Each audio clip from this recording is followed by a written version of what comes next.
Muntak atuh baheula teh Kangjeng Nabi Lut mah kaumna lantaran ngabohongkeun ka Kangjeng Nabi Lut. Kangjeng Nabi Lut na geus teu ojah dibalikeun jelema raragagan langsung ka neraka. Coba eta. Masyaallah, masyaallah, masyaallah. Aju di zaman Kangjeng Nabi Musa gitu keneh Kangjeng Nabi Musa dianiaya dan lain sebagainya ke cerita-cerita nabi'na luar biasa tak eta pitulung aing tanu mangga kurang ge kuari sebagai warasatul anbiya kakarak anu puletak peletik mata tangga ulah dianggap kakarak anu puletak peletik ngomong mah anu tina sajajareun ulah pati dialah hate kakarak di ciduhan mah Kangjeng Nabi mah geus lain di ciduhan deui Kangjeng Nabi mah unggal salat balik di masjid di ciduhan coh asal balik subuh badi ciduhan coh Kangjeng Nabi sababaraha kali di ciduhan ketika Kangjeng Nabi liwat jam nu sakitu eueuh nu nyiduhan Kangjeng Nabi ngajanteng bae ngadagoan je teu goa tuturkeun Kangjeng Nabi ji tuturkeun Kangjeng Nabi diintip ku Siti Aisyah cek Siti Aisyah pan atuh cek Siti Khadijah Siti Khadijah cek Siti Khadijah teh pan atuh ieu lila amat Nabi biasana geus datang di dieu keur ngadagoan keur nangtung bae koreng ngadagoan nu nyiduhan eueuh barang datang tuan kor rada lambat biasana aya nu nyiduhan di dinya jam sakitu teh kok ieu eueuh nu mentek ditagoan besinya na lambat tuturkeun Kangjeng Nabi ayo urang muringkak bulu urang mah kos kituna teh geus lain sakitu deui Kangjeng Nabi mah beres kok bro jeung nu di imah kaluar punten cek Kangjeng Nabi aya naon aya nu sok nyiduhan teh dirinya saha ngaranna oh Ki Pulang emang kuari ka mana oh nya Muriah dilayat ku Kangjeng Nabi dilayat ku Kangjeng Nabi Waalaikumsalam oh Muhammad aya naon lain biasana kula sok di ciduhan ieu aduh hampura sakit hampura aduh kula ieu keur muriang panas tuh izin amat Muhammad kula mandek iman baik aja asyhadu an la ilaha illallah wa asyhadu annaka Muhammadan Rasulullah Muhammad horenganan eta istiqomah jasa anjeun teh ku sebab kula eueuh bae disampeurkeun ka dieu eta teh mah endek iman mah alhamdulillah hidayah ti Gusti Allah ca Kangjeng Nabi engke kumaha mun aya Abu Jahal datang lah Abu Jahal tinggal Abu Jahal geus kula izin jasa mainnya kula teh nyiduhan bae dilayan pos kitu mah urang mah mantep jasa urang anu ngomongkeun bae ge saha eta nu ngomongkeun aing hah diteluh sia ku aing nya kiai leluh tuh gas urang diundang ariung ka tetangga aya si anu moal aing mah datang ka dieu mah urang aya si eta satungtung aya si eta aing mah moal atuh ngagedean mah masalah Kangjeng Nabi mah di ciduhan di layatnya nama diomongkeun doang teh datang-datang acan geus pisahan deuk kumaha deuk jadi panutanana kudu nama datang ka dinya biasa ngomongkeun deui alhamdulillah atuh sapa ku urang langsung ku urang sopanan geus geunah ya Allah ya Rabbi geus ditata ku Kangjeng Nabi contoheun urang uswatun hasanah unggal maulid uswatun tapi dek irahan nuturkeunana urang tuh ya Allah wala mubaddila li kalimatillah teu aya nu bisa ngagantian kana ketentuan Allah kana janji-janji Allah lamun Allah geus dek nulungan dek dirusak ku gempa dek dirusak ku angin dek dirusak ku hujan ku banjir dan lain sebagainya saha nu bisa ngagantian la mubaddila li kalimatillah walaqad ja'aka yakin geus datang ka anjeun min nabail mursalin berita-berita mursalin anu bakal nenangkeun ka hate anjeun geus Muhammad kuari mah tenang bae ulah sok haju sedih ulah prihatin kakarak dibohongkeun sakitu nu bara heula mah leuwih ti kitu kakarak timbul tenang ka Kangjeng Nabi naik Kangjeng Nabi umur 40 tahun diangkatlah jadi Rasul Allah ketika Kangjeng Nabi khawah di Guha Hiro menyepi Kangjeng Nabi menyendiri Kangjeng Nabi ninggalkeun dunia ninggalkeun makhluk duduaan rarasaan jeung Gusti Allah ngeunaheun jasa di luhur gunung asa bareng jeung Allah asa komunikasi nyambung jeung Allah ngeunaheun tak urang ge lamun geus bisa sorangan nikmat ibadah geus hebat lamun jelema can bisa sorangan ibadah sorangan salat sunat Allahu Akbar Allahu Akbar ai di loba jelema rapi salat ieu nu kos kieu Ki Haji teu beres sama kos kitu lamun loba jelema we salat sia ai di imah bae mah pamajikanna ge nyahoeun Pak Haji teu salat di imah bae mah mun eueuh sasati lok salat tapi lamun aya jelema waduh geus tang salatna mah cek cenah kula mah lamun teu salat teh nyeri awak cenah wih insyaallah padahal mah pamajikan lagi ngajebihan bae sacayut ngomong tadi mana kanyawan urang mun di loba jelema parah lamun loba jelema lamun loba jelema nyawerna ge parah weh kadede anak mah dieu mah hayang meuli SG ganggarateun tah ieu potongan-potongan munafik takos kitu perbaikilah diri urang supaya akur bae salat di loba jelema jeung sorangan akur nikmatna ngan lamun teu dibersihan heula batin moal beres bisana urang ngeunaheun ibadah ka Gusti Allah duduaan jeung Gusti teh ketika batin urang geus bersih aing ngabersihan awak bababari jasa kulit urang aya teh kotokan gegeuraan bae harita keneh kumaha lantaran besi kambeueun ku batur oge sorangan age teu betah urang keur lempang di baju urang teh aya kotoran boro-boro nun najis cacakan cai hujan bae ge cai hujan ngecret ka urang keur lempang di jalan ngecret gegeuraan di kumbah baju urang samping urang dan lain sebagainya atawa di leungeun urang di pipi urang aya hideungan harita keneh dilap teu betah tapi ieu takabur di jero hate teu pernah dikumbah hasud nu aya di jero hate teu pernah dibersihan ria nu aya di jero hate teu pernah we ku urang teh diomean datang ka paehnya na kos kitu bae moal aya ngeunah ibadah ka Gusti Allah bisa ngeunah soteh ibadah ka Gusti Allah eueuh nanaonan di jero hatena hiji we Allah sedengkeun cek Gusti Allah aing nyieun hate moal bisa diteundeun ku dua perkara lamun sia cinta dunia ka aing teu cinta mun sia cinta ka aing ka dunia teu cinta berarti moal bisa nya cinta ka aing nya cinta dunia moal bisa akhrij hubad dunya min qabl bika keluarkan cinta dunia di jero hati anjeun fa inni la ajma'u hubbi wa hubad dunya fi qalbin wahidin kaula moal ngumpulkeun cinta ka kaula jeung cinta dunia di jero hate hiji hate nya cinta dunia nya cinta ka Allah moal bisa berarti di jero urang di jero hate urang merenungkeun aya sia awak cinta teu ka sawah cinta ka mobil resep cinta tante resep ai cinta jeung resep oh eta gane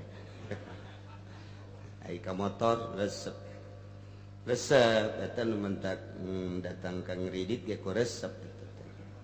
berarti siapa lo bakal resep jasa ka resep berarti teu cinta ka Allah teu cinta teh ka Allah kajeun teuing ngomong cinta sungut doang jadi kurang kadeuleu dina prak-prakanana praktekna nah bari awak aya cinta ka Allah cinta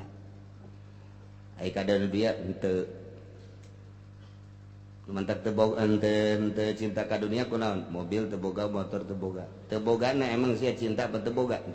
atau mah bohong tak kok situ teh tah maka Allah henteu ka dunia henteu tungtung nama henteu gen eueuh cinta bae mungkin tafakur ngaranna dek datang ka ira atuh cia cinta dunia aju atuh ulah dagang bae lain ulah dagang ulah resep dagang ngadagang bae sebab mungkin loba kepentingan pamajikan mapan kudu dibiayaan, anak mapan kudu dibiayaan, masjid mapan kudu dibangun, majelis taklim kudu dibangun, ketika perang kan kudu dimodalan. Ulah sote cinta ari dagang mah terus jadi itu cenah kiai het mah hese makana kudu ngaji ge, makana kudu ngaji nu mentak ke kaditu na aing mah moal cinta dunia cenah moal dagang. Awas ya mun teu dahar kumaha sia. Hah? Ji atuh kudu belajar. Tadi mah tadi bae ngalaksanakeun lain jang aing mah. Ja aing mah geus cinta paling ge 2 piring engeuh sapoe. Tapi pan anak mah teu bisaeun teu akur jeung urang pikiranana. Pan pamajikan mah can akur pikiranana jeung urang. Atuh jang pamajikan jeung jang anak ya tanggung jawab urang. Urang tasawuf pamajikan henteu ulah diseret ti tasawuf jeung urang. Nu mentak tak ieu bangsa-bangsa kiai anu tatasawufan teh can nyahoeun cara hirup. Can nyahoeun kumaha? Urang nyana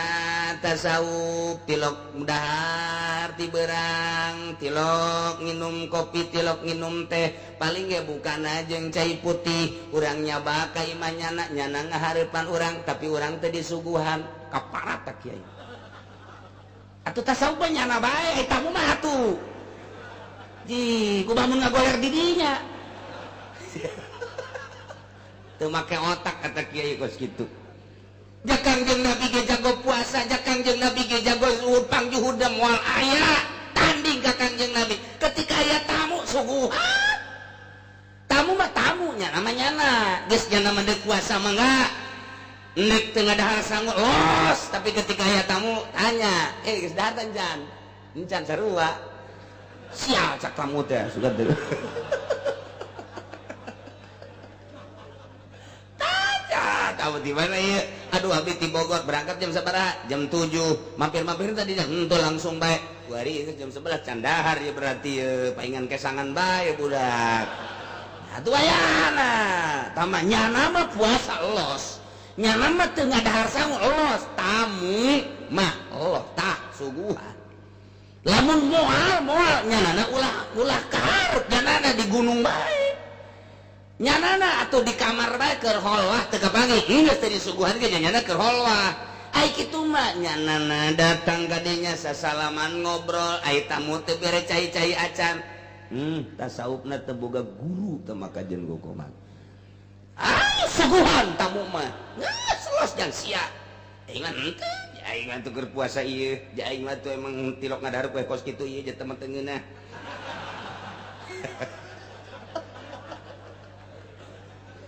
Jadi lamun urang deuk tasawuf, sigade ieu mah, bro, cenah aing nyaba ka kiai anu, aju kunaon? Nyana mah abong puasa bae aing teu dibere cai-cai acan sakeuna teh. Ajeuna ka ditu teh hayang aing lah. Kalaparan aing datang ka ditu. Tah eta salah teh kos kitu. Kangjeng Nabi orang contoh.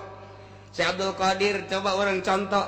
Unggal poenya na puasa, daharna ge geus saeutik jasanya nama. Kadang-kadang henteu dahar ketika aya tamu disuguhan, tingali dina manakibna jang susuguhna ge daging sabaraha sangu sabaraha, nu beuki sangu nu beuki roti. Oh, jang tamu. Masya Allah. Jadi ulah sok dibawa diseret urang can tasawuf titah tasawuf jeung nya tungtung nama tasawuf henteu kalaparan mah geus.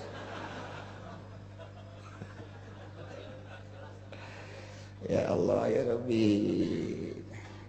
Nah iya Kangjeng Nabi ketika diangkat jadi Rasul nyada dakwah para jamaah si Kangjeng Nabi. Wahai ahli Mekah, wahai ahli Quraisy, wahai kaum Kusoy, wahai kitu ahli-ahli Mekah,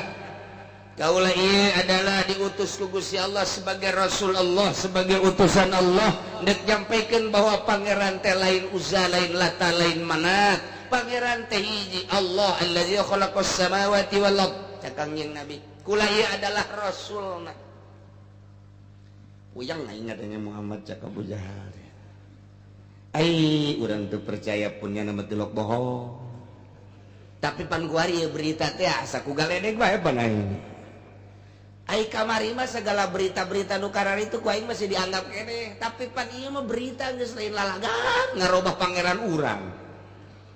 ku urang geus diminyakan pangeran, ku urang teh geus disuguhan pangeran, ku ari titarobah pangeran urang cenah ka Allah nu teu kedeuleu ku mata urang. Ya si Muhammad kumaha ge jadi kieu Muhammad, jadi edan ngadadak Muhammad teu beres ya Muhammad ieu. Narobrolnya jeung barisna jahat naon apa eta Muhammad berarti log bohong. Heuh ti log bohong nama aing geus nyarti jasa eta budak bener jasa bener tapi pelebah ieu banyak urang deuk ngabenerkeun bae kitu ke heula ulah ka heula tapi kan nyana eta lamun engke ku urang teu dipercaya aju engke nyana nyaritakeun ku gara-gara urang teu percaya siksa kumaha ku eta aing sieun ge cak Abu Jahal aing sieun ka Muhammad sebenarnya mah. Jadi diharap mah biasa jada teh tulak cangkeng ditukangin mesieun kanu bener mah sanu teh sieun kanu jujur sanu teh sieun kabeh ge kanu jujur mah nu mantak jawara tilok ngadegetan kiai kunaon sieun ku jujur ai ku jelema mah sapira kiai ditikem ge atuh ya komo leutik mah tapi ku jujurna naon sebabna jero hate aing kanyawan kunyana pan bisa kanyawan pan al mukmin miratul mukmin. Mukmin teh kaca jelema mukmin. Urang lamun ngaca kan usaha handapeun. Yo, kehebatan aing salat sia mah aing mah make sunah sia mah henteu kaca ngaranna. Naek teh kanu akur. Ja akur teh budak kacana. Dikaca ku urang teh sia jeung aing akur. Teh salat sia 2 rakaat aing rakaat teh salat dan sarua kaca kan ngaranna. Aya deui teh naek ka luhur. Itu mah loba salat mah. Aing mah rada saeutik ngaca tah. Rada kurang teh teu omong teh nya. Geus seperti loba omong tak keur ngaca tah. Ngaca. Deuk bae aya deui kiai. Nyana mati peuting ge hudang bae zikirna ge teu eureun-eureun mulai geus. Malah ka ditu lain. Malah kunana nih geus teu nyaho bae. Bung. Si eta mah kadang-kadang katebakeun bae tah. Mun aya nanaon teh jadi kumaha eta urang. Geus sia bae ka ditu. Aing embung isin emang kurang teh. Atuh pan geus sia mah. Aing mah ngiriman bae tah ka ditu aing mah embung. Kurang gitu geus loba ngomong selantaran pan aing loba kabeugi keneh di nomor HP aing loba HP nyasar kumaha sia geus aing kanyawan nomor HP aing itu kieu teh mah geus kanyawan geus aing mah hatur salam bae teu kuateun ngaca ngaranna al mukmin miratul mukmin kanu sahandapeun mah wani kanu sasama mah wani barang kasaluhureun lain gelut mah sapira kiai disintreuk ge ngancleng tapi etana teh aing teu kuat teh isin jadi teh kaya aduh geus ya sugan aing mah lain jadi tengah-tengah gua aing nyana nyahoeun ka aing berarti atuh ye geus lah loba omong geus loba omong eta keur kitu tah ieu ge ieu Abu Jahal ka Kangjeng Nabi teh kos kitu sieun isin lantaran ngaca nyana loba kasalahan loba katakaburan kasombongan jeung sajabana ngaca ka Kangjeng Nabi sebab jadi kaca. Nah urang ge lamun selalu ngaca kos kitu teh jang introspeksi ditita al mukmin miratul mukmin. Jelema mukmin teh kaca. Lain ngaca kieu. Otak sia mah kieu sih kaca teh. Coba ka dieu sia tuh. Jatuh ka dolo aing. Da kulit sia leuwih hidung ti otak aing. Boro-boro aing ngaca ka sia. Bloon da budak. Cakero pajar kaca nu di 8 gitu. Tah cara tadi tah. Lain urang bae nu teu paham di zaman eta teh surah Tuan Syabdul Qadir. Syabdul Qadir keur ngaritakeun al mukmin miratul mukmin, masyarakat tetep teu percaya, teu ngarti. Maksud ngaca kumaha sih? Cek Tuan saya boro-boro jadi wali sia mah kitu ge teu ngarti. Maksudna ngaca kumaha aja urang mah ngaca teh atuh kadeuleu beungeut, kadeuleu awak eta ngaca. Jadi disurahkeun ku Tuan Syabdul kieu ngaca teh model tadi deuleu ku sia dulur sia nu sahandapeun sia asa kumaha diri sia asa hebat kan sebab kacana jore deuleu kacana nu akur sia asa akur kan asa kacana akur deuleu kacana nu leuwih heran kumaha teh perasaan sia isin geus ngaca berarti sia ngaca urang ku ari boga beungeut kasep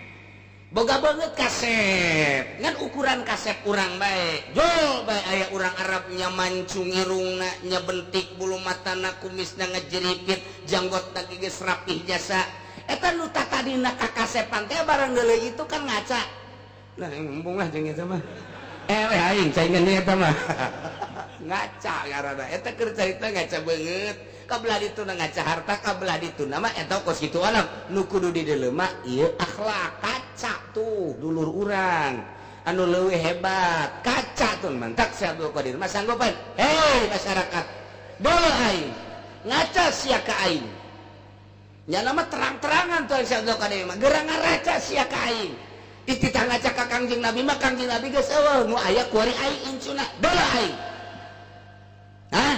dek kadu naon sia jeung aing kos kitu teh kos sombong tuan Syekh Abdul Qadir mah kaca aing ku sia lamun sia salat bandingkeun salat sia jeung salat aing mun sia puasa bae bandingkeun puasa sia jeung puasa aing mun sia udang ti peuting bandingkeun udang sia jeung udang aing kaca aing tuh aing ngomong kos kitu teh lain hayang harta geus liwat teu hayang aing mah harta aing ngomong kos kitu lain hayang agung geus liwat keagungan aing mah dibandingkeun jeung sia teu hayang aing mah aing teh hayang mulia liwat aing mah artina liwat geus dinolkeun teu hayang dunia teu hayang agung teu hayang mulia hiji nu dipake ka hayang ku aing mah Allah kaca aing ku sia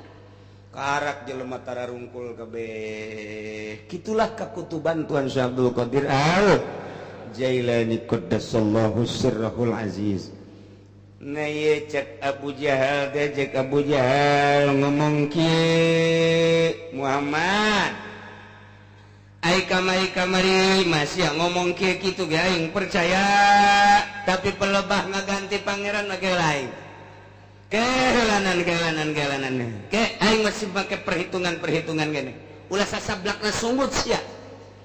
sebab sia lamun pindah pangeran kuari ka Allah khalaqus samawati wal ard ninggalkeun usah jeung lata ieu pangeran urang deuk dikamanakeun sakjana pangeran urang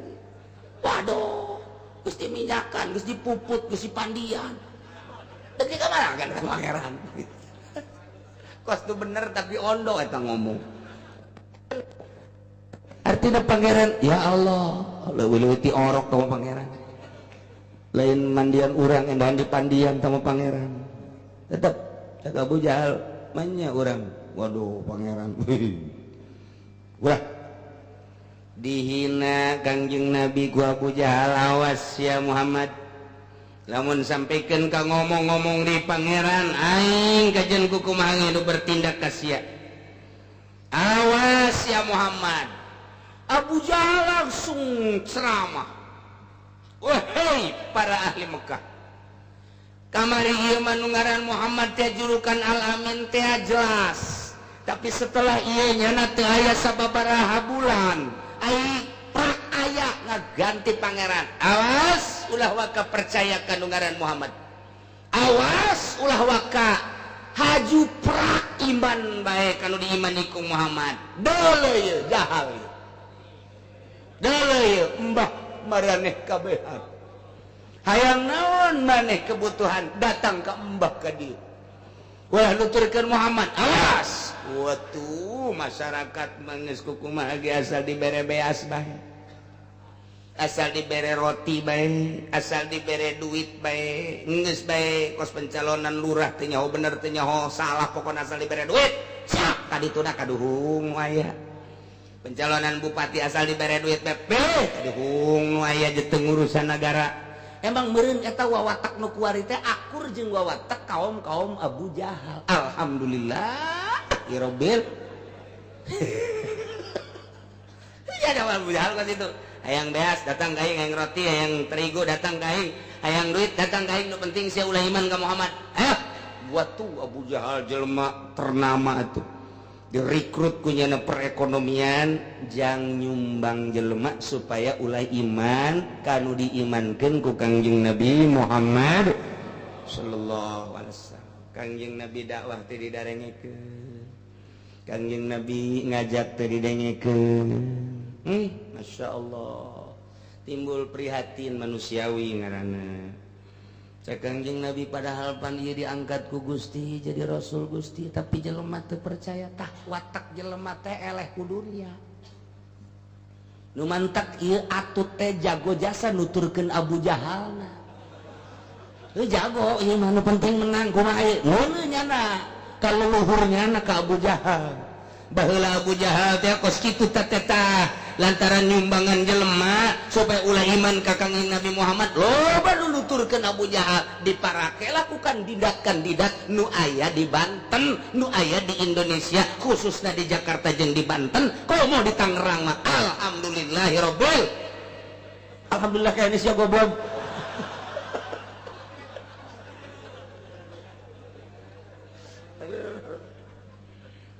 Jadi orang lalu baca sejarah kabaca kabeh kita kos kitu teh ya Allah ya Rabbi kamari supermi di beda-beda sabaraha ngaku atuh sia tuh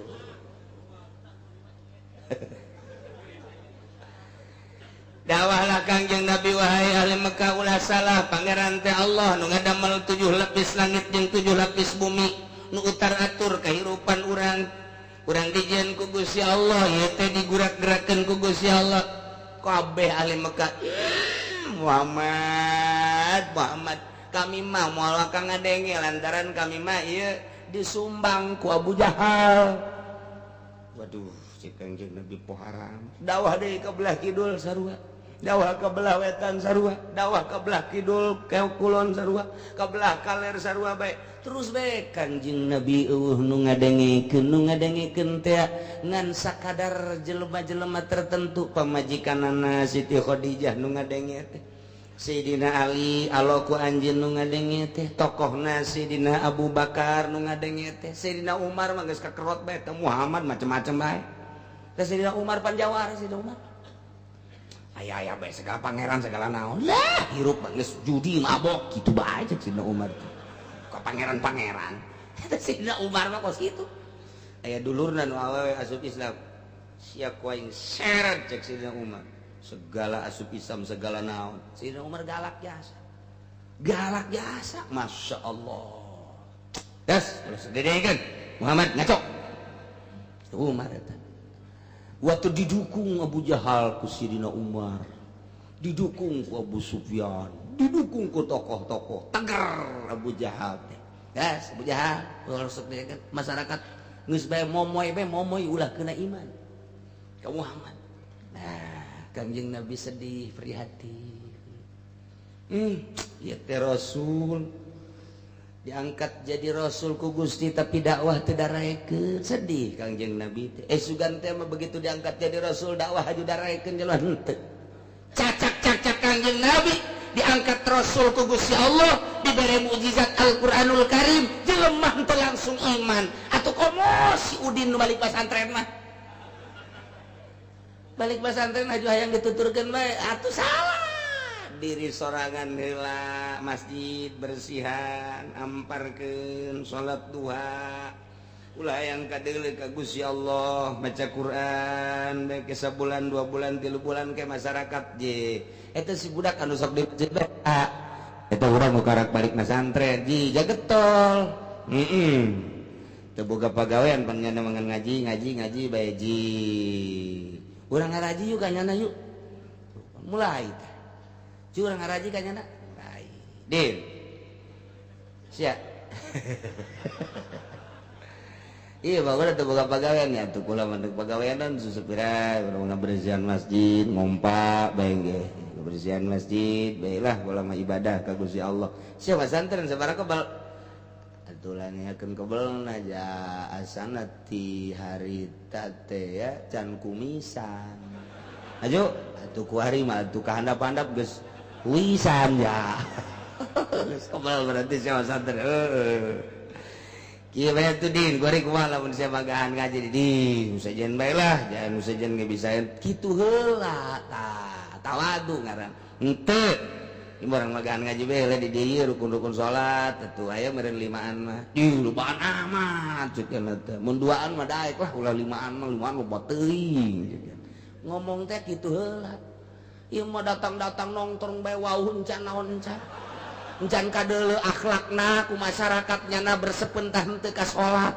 nyana bener tah henteu pembohong apa lain besi aya duit sholawat nyimpang tah henteu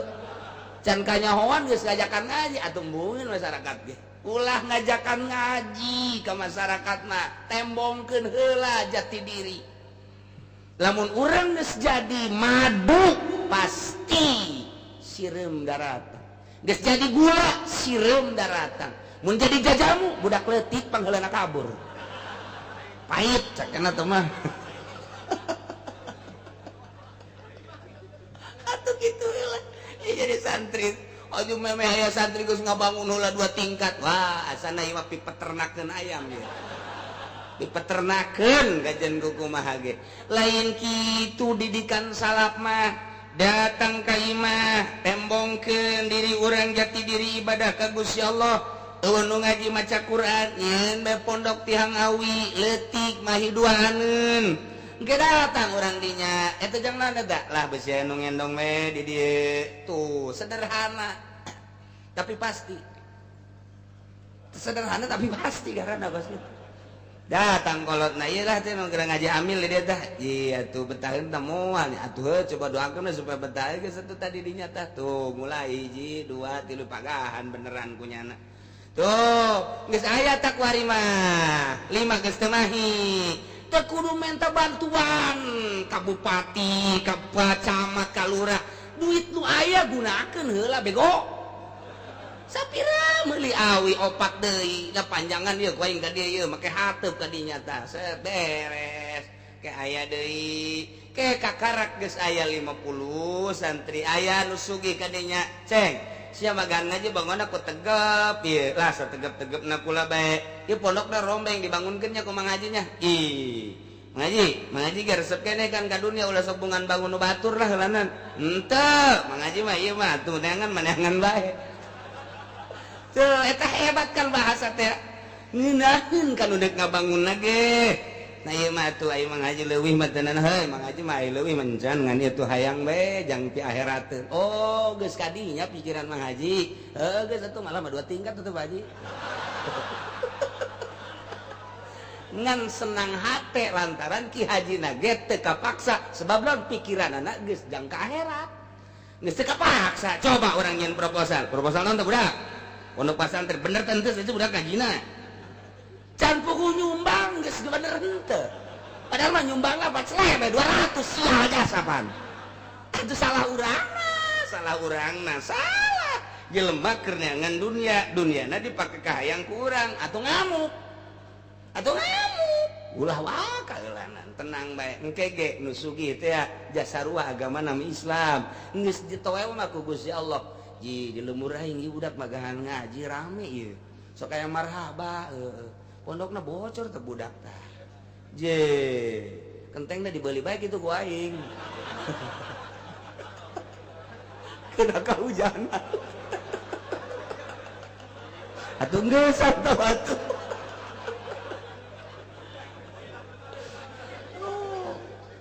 mulai datang Waalaikumsalam je si cuma magahan ngaji alhamdulillah itu pondok je nang ngabangun sa itu saya ya kula bae aya salah ditempelkeun saya ditempelkeun geus atulah mangaji ye milu ngabangun aja ieu ulah mangaji lah pan sia ulah ieu bisi mangaji ribet non butuh kene henteu ieu mah jang ka akhirat pan mangaji geus asal geus ngomong akhirat bae tama timbul ti hate sorangan asal geus ngomong akhirat bae timbul ti hate sorangan proposal mah geus datang deui teu pernah aya tapi lamun geus pikiran ka akhirat tah kentengna tanggung jawab Mang Haji tanggung jawab geus tah tah eta tah can dicet ku Mang Haji geus tah ieu tah naon tah geus kitu aing geus ka akhirat tah teu mah geus jalan lagi tuh ko salat bae kumaha nyana enggak akhirat mah yang 4 rakaat salat yang 5 yang 2 tuh kumaha nyana nyumbang ge kos kitu kene Masya Allah nah jati diri santri heula ulah sok haju neangan proposal komotan cek Tuan Si Abdul Qadir mah kabatalan Kiai Salaf ketika datang ila abwabis salatin ketika datang ke lawang-lawang sultan ke camat, ke lurah, ke bupati batal jadi kiai na engkena boga bangunan doang moal didengekeun ilmu Allah na eta cek Tuan Si Abdul Qadir batak tinggal dituturkeun bae kurang dihadiahan kudu izin ka Tuan Si Abdul Qadir mata kiai lu sok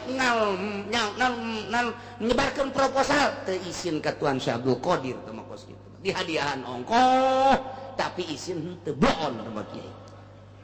ulah geus bae ajeuna eueuh nu nyumbang ieu tuh geus sakitu ayana paket heula tauhid ku urang dihareupeun Allah Naya Kangjeng Nabi teh manusia prihatin lantaran dakwahna dibohongkeun. Lain bae Abu Jahal, Abu Sufyan jeung Abu nu lainna. Bahkan seluruh masyarakat geus diomongan bahkan disumbang ku Abu Jahal kita ngabohongkeun Muhammad. Kangjeng Nabi kan manusia tetep bae ketika dibohongkeun mah ngerenyed hatena sedih. Aya kasedih Kangjeng Nabi kadang-kadang ngurucut cai mata sedih dibohongkeun ku masyarakat cak Kangjeng Nabi boro-boro sadunya cacak-cacak di Mekah gaya geus dibohongkeun sepoe, 2 poe, 3 poe, 5 poe terus datang ka saminggu datang ka sabulan masih keneh dibohongkeun sedih Kangjeng Nabi. Tai turun ayat malaikat Jibril mawat ti Gusti Allah. Jibril sampaikan ke Muhammad lantaran Muhammad Rasul aing teh keur boga kasedih sampaikan gara Jibril disampaikan ku malaikat Jibril ieulah ayatna nu ku urang dibaca. Qad na'lamu innahu la yahzunuka alladzi yaqulun nyata jelas aing nu agung cek Gusti Allah nyaho jasa sanyana kalakuan yakin ucapan-ucapan Quran kupar-kupar ucapan-ucapan kupar bentuk ngabohongkeun ka anjeun teh geus ngajadikeun sedih ka anjeun Muhammad kasedih anjeun teh ku dibohongkeun ku kapirin-kapirin dipimpin ku Abu Jahal aing nyaho cak Allah. Tuh mentek ieu aya teh ngabeberah nenangkeun Kangjeng Nabi supaya Kangjeng Nabi tenang ulah loba pikiran ka dieu ka ditu. Ye Muhammad fa innahum la yukadzibunaka eta kafirin di Mekah teh lain ngabohongkeun ka anjeun di jero hate li ilmihim lantaran nyana nyarahun annaka shadiqun anjeun bener teh Abu Jahal nyahoun bahwa anjeun bener Abu Sufyan nyahoun bahwa anjeun bener termasuk kekentong kafir gitu kene masyarakat nyahuan ke anjeun bahwa anjeun makan bener jero hatena mah tetep mengakui karena kebenaran ngan manehanana ieu teu daekeun ngajelaskeun sebab manehanana ieu merasa terkalahkeun nu mantak tenang be Muhammad aing nyaho cek Gusti Allah kami nyaho nu agung nyaho kana kasedih anjeun bahwa anjeun teh dibohongkeun ku para kafirin tapi sabenerna mah kafirin teh lain ngabohongkeun ka anjeun ku hate ngan sakadar sungut doang sebab nyahoeun bahwa anjeun teh bener tuh. Walakinnadh-dhalimina biayatillahi yajhadun. Mun hayang nyaho mah Muhammad eta nu zarolim nu ngabohongkeun ka anjeun teh teu ka anjeun mah ngabohongkeun sote biayatillahi yajhadun nyana angas nyana teu percaya teh ka ayat Allah ai ka maneh mah nyana ge percayaeun ketika anjeun nyarita nyana percaya teu percaya sote teu percaya ka ayat-ayat Allah anu disampaikeun ku anjeun ketika anjeun nyampaikeun ayat-ayat ti kaula cak Gusti Allah bahwa pangeran teh allazi khalaqas samawati wal ard bahwa pangeran teh qul huwallahu ahad Allahus samad lam yalid wa lam yulad wa lam yakul lahu kufuwan ahad teu percaya sote ka ayat-ayat Allah adapun ka anjeun mah percaya atuh pan percaya ke Kangjeng Nabi Muhammad berarti percaya ke ayat atau ai ke ayat teu percaya ke Kangjeng Nabi na percaya pan teu ka harti ieu mah nenangkeun Kangjeng padahal mah teu percaya bae geus teu percaya ke ayat Allah berarti ke Kangjeng Nabi na ge leuwih komo tetapi ku Gusti Allah ya ditenangkeun pikiran Muhammad Kangjeng mah ieu mah percayaeun teu percaya ge ke ayat-ayat Allah atuh lamun dilempengkeun mah atuh komo ka aing tapi ente supaya tenang Kangjeng Nabi jadi tenang tuh kok saya hiji lalaki hayang ka hiji awewe anu gelis ai praktek eta tadi nama lindek-lindek japati ai kabladina embung ditolak mentah-mentah tidak ada cinta pada diriku. Waduh, barang dijelet dari surat nanti yang ispohara jasa etapannya ngalentuk bae terus bae tengenah dahar tengenah sare aya babaturan aya kunaon ngalamun meta deuleu surat barang di deuleu suratna bener bae dengan singkat kata-kata gini perlu diperhatikan ambo sakumaha tiluhuran ke atasan ban perlu diperhatikan mah tuh ban sakumaha naon bae bahwa kedekatan saya terhadap kamu tidak ada lain kecuali hanya sebatas kenal saja. Tidak ada cinta dalam hatiku untuk dirimu. Sekian, Sarwiti. Kejam jasa panta batu. Pohara jasa tanpa bahasa. Nges kedinding haling deui nu mantaknya ngalentuk bae. Tak kapangi ku babaturanana. Sabenerna mah lain teu bogoheun. Aing nyaho jasa, aing leuwih deukeut ka Sarwiti tibatan sia. Aing sabenerna mah aya hatena mah bogoheun ka sia. Ngan ieu mah nu mantaknya ngomong kitu sote tah eta nyana geus dijodohkeun ku bapakna. Jadi geus sia ulah sok nyeri hate bogoheun. Saha sih teu bogoheun ka sia pan sia mah deuleuh jeung bulan ge teu jangan sia. Pan tenang da ka hate tenang. Padahal atuh lamun bogoheun mah eta ditarima teh. Tapi pan nasihat lain teu bogoheun ka sia mah atuh pan buktina awe-awe nu itu ge kan barogoheun ka sia eta mah ku sebabnya na geus dijodohkeun eta teh mah urusan bapak kan teh mah ka ditu hak peto bapak teh mah geus eta teh mah sadar we oh kitu ja atuh aing leuwih nyaho ieu bogoheun sok ngomong-ngomongkeun sia bae padahal mau ngomongkeun teu bogo ngan disumputkeun eta mah sumputkeun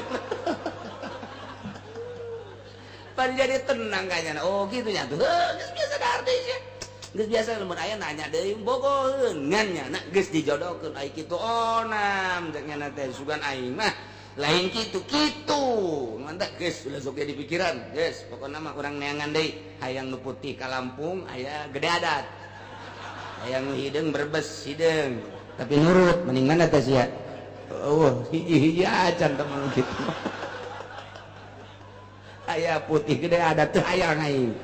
ngadon ngajang jauh aing hirup aya nu nurut hideung teu hayang aing boga aing teu pangtresep-tresepna ka nu hideung ajo aku batu malah kakawin aing malana tuh jadi ku Allah dinasihatan tuturkeun dia nasihati Gusti Allah ya tuh masyaallah fa innahum la yukadzibunaka Muhammad ulah sok sedih ulah sok prihatin kufar tengah bohongkeun ka anjeun pisirri di jero hatena mah da nyahoeun bahwa anjeun teh bener walakinaz zalimina wa bahu walakinaz zalimina bi ayatillahi yajadu ngan nu zalim teh kufar-kufar Mekah eta mah teu resepeun teh ka ayat ka anjeun mah resepeun masyaallah lamun cek ahli bilagah mayat teh wal muzhar maudi al mudmar iltifat ngaranna sebab tiditu nama la yazunuka allazi yakuluna fa innahum la yukadzibunak domir kunaon tu kablah dina dizahirkeun walakinna zalimina bi ayatillahi yajhadun kudu nama walakinnahum bi ayatillahi yajhadun tina walakinnahum dipikeun humna domir ditendenan walakinna zalimina teta eta ngaranna iltifat wal iltifatu wa wal intiqalu min badil asali bila badan qamin mual sambarangan di mana-mana ngagantikeun kudu aya rahasia naon rahasiana rahasiana ngabangetkeun ka kupar-kupar Mekah lantaran tadi mah bahasana ge kupar Mekah berarti kupar Mekah teh ieu suanget nganiaya ka Kangjeng Nabi melalui pembohongan zalimna ka binabina geus ku sangat-sangatna dizahirkeun ku ari walakinnaz zalimin eta keneh kufar nu banget zalim ka Kangjeng Nabi walaqad kuzibat rusulun min qablika fasabaru ala ma kuzibu Jibril bejakeun ka Muhammad lain Muhammad bae nu dibohongkeun ku kaumna nyata jelas kuzibat rusulun rasul-rasul nu baraheula ge Kangjeng Nabi Musa Kangjeng Nabi Isa Kangjeng Nabi Harun Kangjeng Nabi Sulaiman Kangjeng Nabi Daud Kangjeng Nabi Ibrahim nenek moyang bapa moyang baheula tetep kuzibat rusulun min qablik sanjan anjeun Muhammad tetep rasul-rasul nu baheula ge horenganan dibarohongkeun nu mantap Kangjeng Nabi Yunus datang ka mabur bae ge lantaran dibohongkeun ku kaumna nu mantap Kangjeng Nabi Sulaiman haju ku Gusti Allah kitu diturunkeun heula darajatna eta tadina dibohongkeun ku masyarakatna Numanta Kangjeng Nabi Daud Kangjeng kabeh Kangjeng Nabi Musa datang ke Kuara dibohongkeun heula ku kaumna. Jadi cerita-cerita Rasul teh datang ka jaya bae di deuleu heula perjuangan anak Muhammad. Rasul-rasul nu baheula ge tetep bae dibarohongkeun heula ku kaumna. Ke mun di deuleu perjuangan anu mantep kakarak ujung-ujungna arariman. Mantak tenang bae Muhammad kakarak sakitu mah. Yeuh walaqad kudzibat rusulun. Geus dibarohongkeun rasul-rasul nu baraheula min qablika memeh anjeun. Ieu teh nenangkeun ka Kangjeng Nabi. Tapi rasul-rasul nu baheula teh terus bae dakwah fasbaru ala ma kudzibu. Salalabar kana pembohongan-pembohongan bahkan lain sakadar sakitu wa ulu dianiaya. Dianiaya. Teu saeutik nabi-nabi rasul-rasul nu dianiaya ku para kaum-kaumna. Tapi tenang bae terus bae lanan hatta atahum nasruna sehingga engke datang ka kaum pitulung kaula lamun geus nyana geus teu bisa ojah para rasul para nabi dalam rangka dakwah teh engke keputusan terakhir mah aya di aing pitulung aing nulungan eta rasul ceuk Gusti Allah eta mah aya di aing mungkin ku aing digempakeun mungkin ku aing dibere galedeg mungkin ku aing dibere angin mungkin ku aing dibere hujan teh mah urusan aing jang nulungan rasul teh kos kitu ujungna. Muntak atuh baheula teh Kangjeng Nabi Lut mah kaumna lantaran ngabohongkeun ka Kangjeng Nabi Lut. Kangjeng Nabi Lut na geus teu ojah dibalikeun jelema raragagan langsung ka neraka. Coba eta. Masyaallah, masyaallah, masyaallah. Aju di zaman Kangjeng Nabi Musa gitu kene Kangjeng Nabi Musa dianiaya. Dan lain sebagainya ke cerita-cerita nabina luar biasa tak eta pitulung aing tanu mangga kurang ge kuari sebagai warasatul anbiya kakarak anu puletak peletik mata tangga ulah dianggap kakarak anu puletak peletik ngomong mah anu tina sajajareun ulah pati dialah hate kakarak diciduhan mah Kangjeng Nabi mah geus lain diciduhan deui Kangjeng Nabi mah unggal salat balik di masjid diciduhan coh asal balik subuh bade ciduhan coh Kangjeng Nabi sababaraha kali diciduhan ketika Kangjeng Nabi liwat jeung nu sakitu eueuh nu nyiduhan Kangjeng Nabi ngajanteng bae ngadagoan je teu goa tuturkeun Kangjeng Nabi ji tuturkeun Kangjeng Nabi diintip ku Siti Aisyah cek Siti Aisyah pan atuh cek Siti Khadijah ku Siti Khadijah cek Siti Khadijah teh pan atuh ieu lila amat Nabi biasana geus datang di deuleu keur ngadagoan keur nangtung bae orang ngadagoan nu nyiduhan eueuh barang datang tuan kor rada lambat biasana aya nu nyiduhan di dinya jam sakitu teh kok ieu eueuh nu mentek ditagoan besinya lambat tuturkeun ka Nabi aya urang muringkak bulu urang mah kos kituna teh geus lain sakitu deui Kanjeng Nabi mah beres kok bro jeung nu di imah kaluar punten cek Kanjeng Nabi aya naon aya nu sok nyiduhan teh dirinya saha ngaranna oh ki pulang emang kuari ka mana oh nyana muriang dilayat ku Kanjeng Nabi dilayat ku Kanjeng Nabi Waalaikumsalam oh Muhammad aya naon lain biasana kula sok diciduhan ieu aduh hampura sakian hampura aduh kula ieu keur muriang panas tuh izin amat Muhammad wah kula mandek iman baik aja asyhadu an la ilaha illallah wa asyhadu annaka Muhammadan Rasulullah bu Muhammad horenganan eta istiqomah jasa anjeun teh ku sebab kula eueuh bae disampeurkeun ka dieu eta teh mah endek iman mah alhamdulillah hidayah ti Gusti Allah ca Kangjeng Nabi engke kumaha mun aya Abu Jahal datang lah Abu Jahal tinggal Abu Jahal geus kula izin jasa mah nya kula teh nyiduhan bae dilayan pas kitu urang mah mantep jasa urang aya nu ngomongkeun bae ge saha eta nu ngomongkeun aing hah diteluh sia ku aing nya kiai leluh tuh gas urang diundang ari ungkat tetangga aya si anu moal aing moal datang ka dieu mah urang aya si eta satungtung aya si eta aing moal atuh ngagedean mah masalah Kanjeng Nabi mah diciduhan dilayatnya nama diomongkeun doang teh datang-datang acan geus pisahan deuk kumaha deuk jadi panutanana kudu nama datang kadinya biasa ngomongkeun deui alhamdulillah atuh sapa ku urang langsung ku urang sopanan geus geunah ya Allah ya Rabbi geus ditataku Kangjeng Nabi contohin urang uswatun hasanah unggal maulid uswatun tapi dek kira hanuturkeun anak urang tuh ya Allah wala mubaddila li kalimatillah teu aya nu bisa ngagantian kana ketentuan Allah kana janji-janji Allah lamun Allah geus dulungan dek dirusak ku gempa dek dirusak ku angin dek dirusak ku hujan ku banjir dan lain sebagainya saha nu bisa ngagantian la mubaddila li kalimatillah walaqad jaaka yakin geus datang ka anjeun min nabail mursalin berita-berita mursalin anu bakal nenangkeun ka hate anjeun geus Muhammad kuari mah tenang bae ulah sok haju sedih ulah prihatin kakarak dibohongkeun sakitu nu bara heula mah leuwih ti kitu kakarak timbul tenang ka Kangjeng Nabi mudah-mudahan urang kabehan bisa nyontok ka Kangjeng Nabi bisa nurutan Kangjeng Nabi bisa nganut ka Kangjeng Nabi sehingga urang diaku sebagai umat Kangjeng Nabi di akhirat jaga urang disyafaatan ku Kangjeng Nabi urang di barokati umil Quran Al-Fatihah.